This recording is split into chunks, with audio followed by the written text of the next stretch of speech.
সম্মানিত ভাই বোনেরা, আপনারা কেমন আছেন? আজ যে এসি 12 টিভি চ্যানেল থেকে। আর আজ যে খবরটা পরিবেশন করতে হচ্ছে সাইডে বিল্ডিং উপরে টিনের সেট আমার একটি রুম থেকে।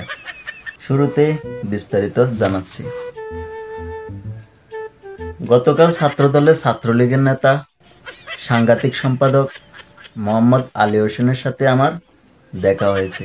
তিনি গতকাল অটোরিক্সা দিয়ে বাংলাদেশে এয়ারপোর্টে ল্যান্ড করেছেন। দীর্ঘ 28 ঘন্টা অর্থাৎ একদিন জার্নি করার পথে বটবটি দিয়ে যাওয়ার সময় আমার সাথে দেখা হয়েছিল। তিনি ছিলেন জিয়ার সৈনিক, সমন্বয়কের বাবি শাখা এবং একজন বড় মাপের নেতা, যা ফিতা দিয়ে মাপা কখনো সম্ভব না। যারা এতক্ষণ ধরে আমার খবরটা শুনতেছেন এবং ভাবতেছেন আমি জানি কি কই, পাগল হয়ে গেছি কোনো, যাক আপনারা যাই যেটা মনে করেন, আমি কিন্তু কিচ্ছু মনে নিই না, কারণ আমি আইসিএ 12 টিভি চ্যানেল থেকে। আমি আমার খবর এখানে শেষ করছি। জয় বাংলা, জয় বঙ্গবন্ধু, জয় জিয়া সৈনিক, জয় সমন্বয়কের বাবি শাখা।